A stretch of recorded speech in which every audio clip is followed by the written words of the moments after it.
The 24th day of Sean Diddy Combs' federal sex trafficking and racketeering trial brought significant developments. A judge's unexpected decision to dismiss juror number 6 sparked objections from the defense, while testimony revealed a series of text messages and documents shedding light on alleged drug use, escort arrangements, and disturbing behind-the-scenes behavior central to the prosecution's case.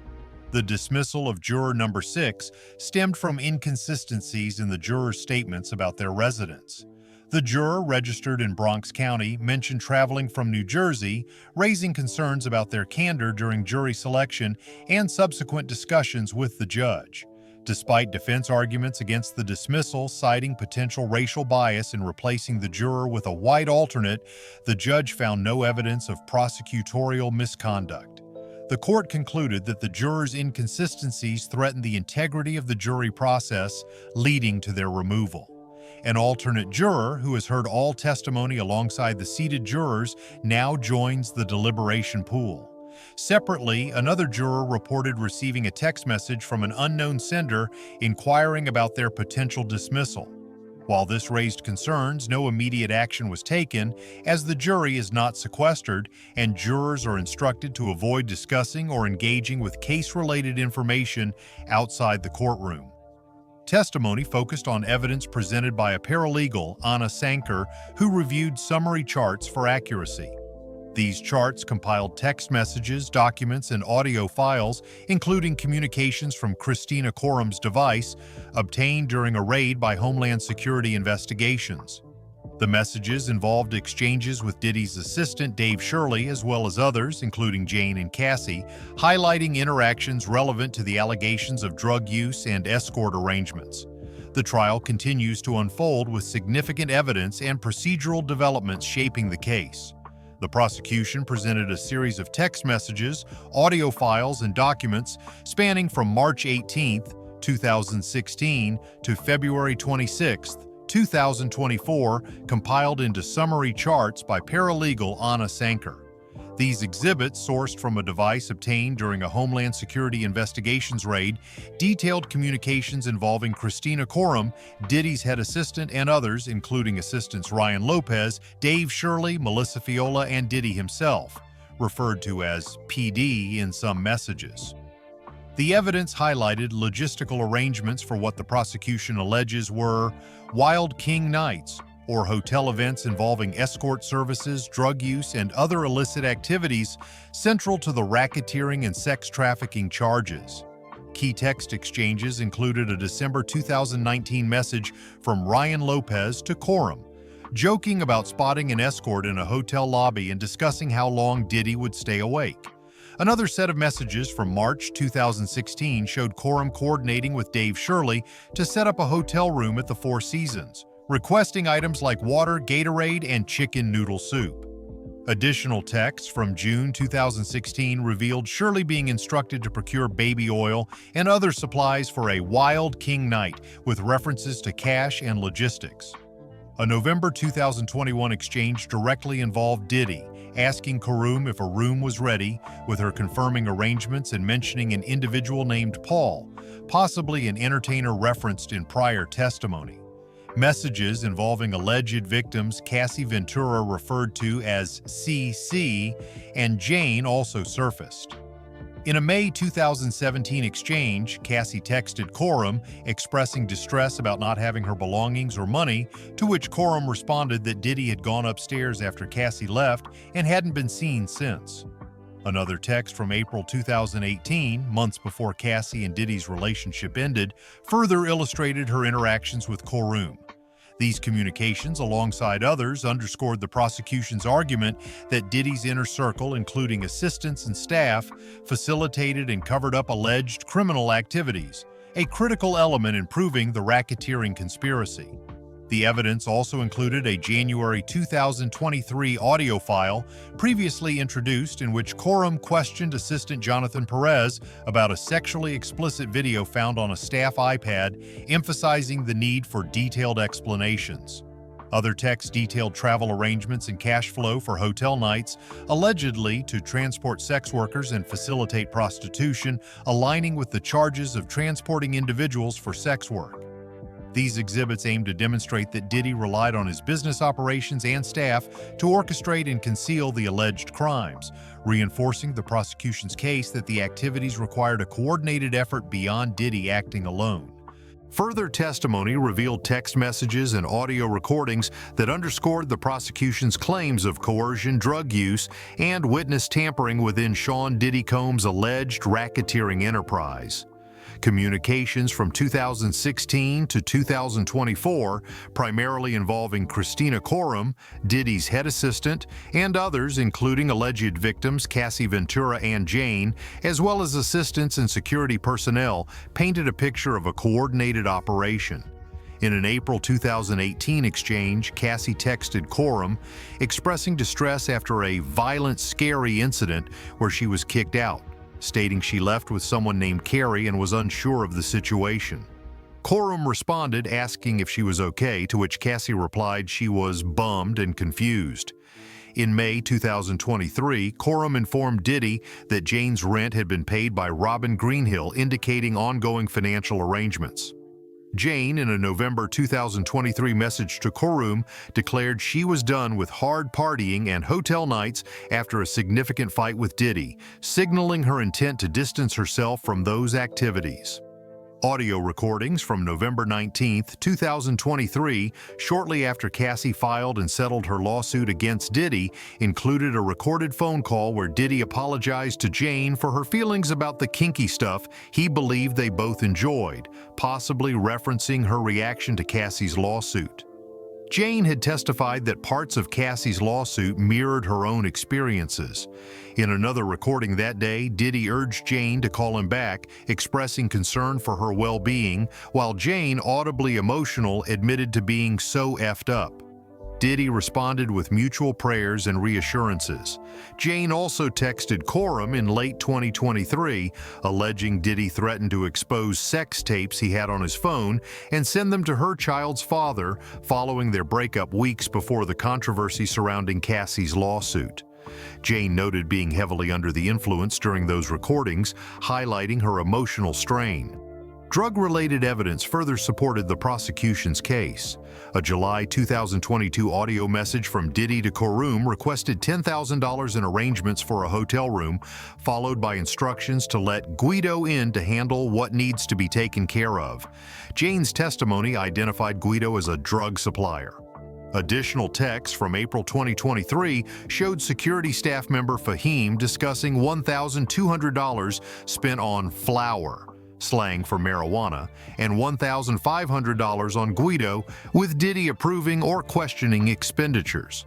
A November 2022 message from Coram to Diddy and Fahim requested Molly pills before a Miami flight, and an April 2023 text confirmed $5,000 paid to Brendan for a hotel, illustrating cash flow for alleged illicit activities. Messages involving Damon D-Rock Butler, a former security guard, and Mia, another alleged victim who claimed Diddy sexually assaulted her while she worked as his assistant, suggested potential witness tampering. On November 18, 2023, days after Cassie's lawsuit, D-Rock texted Diddy, offering support and expressing a desire to connect. By December 2023, D-Rock contacted Mia, relaying that Diddy wanted to speak with her. In February 2024, Diddy attempted multiple calls to Mia, texting her to discuss jogging his memory on certain matters. Mia, per her testimony, avoided these calls, feeling anxious due to past experiences with Diddy. D-Rock's coordination with Diddy, including sharing Mia's responses, raised concerns about efforts to influence her after Cassie's allegations surfaced.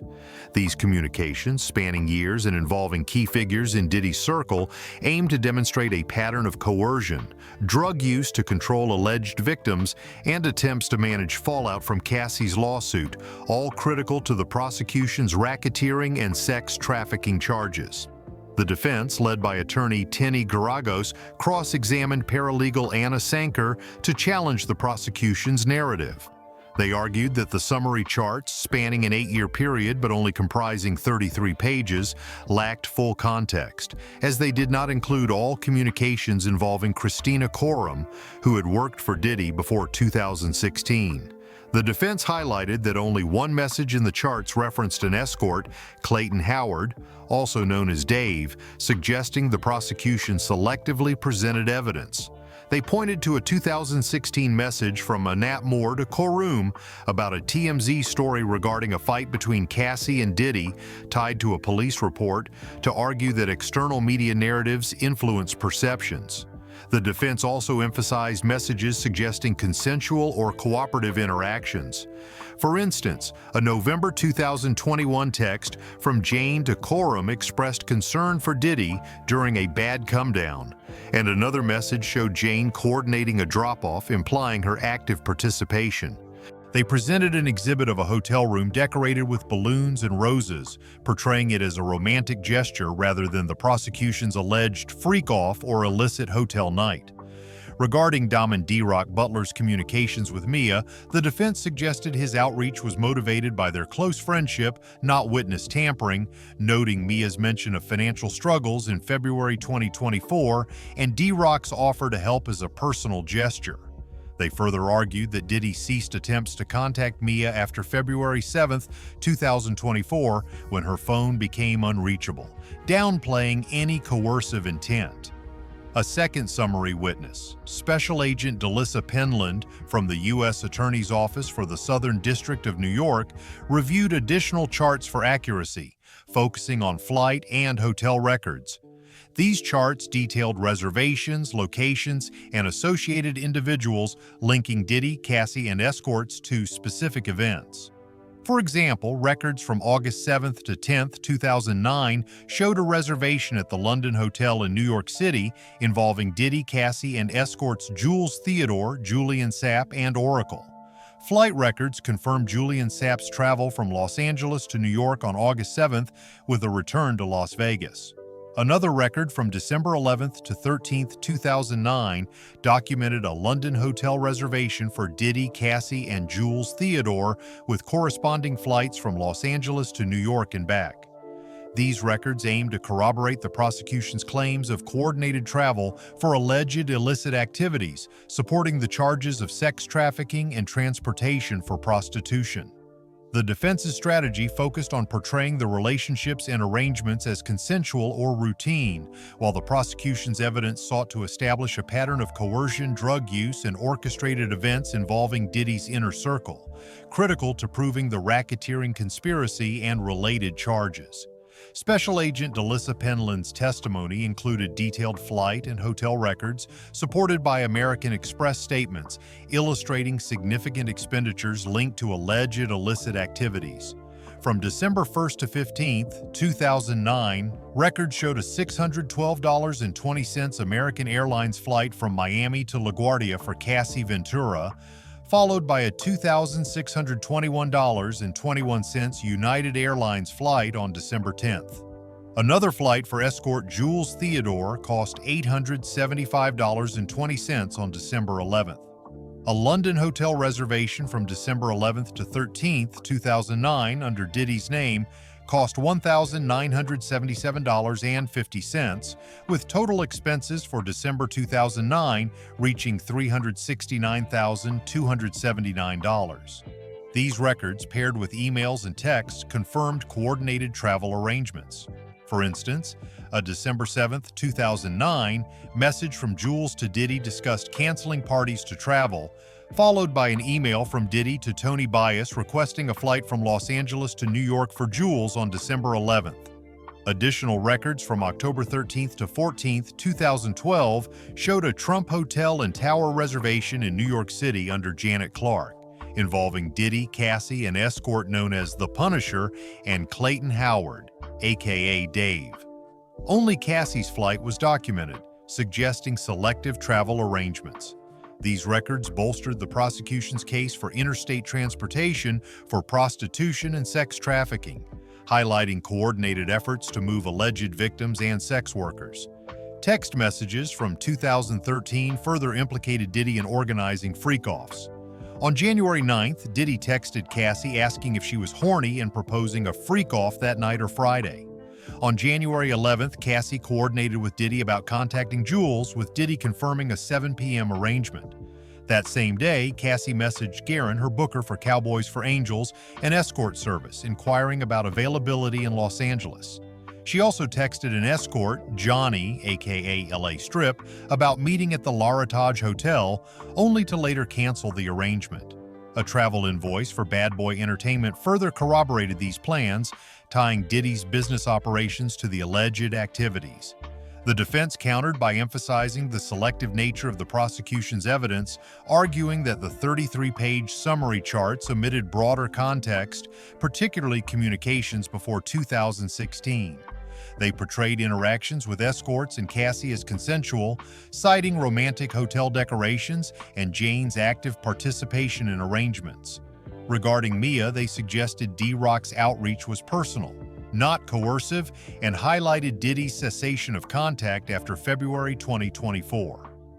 By questioning the completeness of the evidence and framing relationships as voluntary, the defense aimed to undermine the prosecution's narrative of coercion and criminal enterprise. The prosecution's evidence, combining financial records, communications, and witness testimonies, seeks to establish a pattern of orchestrated activities involving drugs, coercion, and interstate travel, critical to proving the racketeering and sex trafficking charges against Diddy. Further evidence from 2013 strengthened the prosecution's case. On October 19th, flight records documented Cassie Ventura's travel, followed by October 21st messages between Cassie and Diddy. Diddy instructed Cassie to contact an escort confirming his availability and asked if she filmed anything, to which she responded, "No, no way," with a laughing emoji. These communications, part of summary charts reviewed by Special Agent Delissa Penland, were accompanied by sexually explicit video files shown to the jury. Featuring Cassie, Diddy, and likely an escort, the videos were viewed privately via headphones to maintain courtroom discretion. The jury remained professional, showing no visible reaction to the explicit content, focusing intently on the evidence presented. The prosecution effectively linked these videos to flight and hotel records, demonstrating that escorts' travel aligned with alleged freak-off events at hotels. This connection aimed to substantiate charges of interstate transportation for prostitution and sex trafficking, illustrating a coordinated effort within Diddy's circle. The clear timeline of communications, travel records, and financial statements provided a digestible framework for the jury, tying together allegations of coercion, drug use, and racketeering. The prosecution is expected to call Brendan Paul, a frequently mentioned figure, as one of their final witnesses, potentially as early as Wednesday before the June 19, 2025 holiday. Paul's testimony could be pivotal in concluding the government's case. Meanwhile, the defense revealed plans to call Vosa Dunlap, a former Bad Boy Entertainment HR employee, to testify about the job descriptions of Diddy's assistants and bodyguards. This testimony likely aims to challenge the racketeering charge by arguing that their roles did not involve committing or concealing crimes. Another defense witness, described by attorney Tinny Garagos as a non-summary witness, will counter the prosecution's exhibits by highlighting omitted context. A third witness named Stephen is also expected to testify, though details about his role remain unclear. The prosecution's evidence, combining communications, financial records, and explicit videos, seeks to establish a pattern of orchestrated criminal activities involving drugs, coercion, and interstate travel. The defense, in contrast, aims to portray these interactions as consensual and job duties as legitimate, challenging the narrative of a criminal enterprise. For the latest updates and in-depth coverage of this high-profile trial, subscribe to Trend Stars to stay informed on all developments.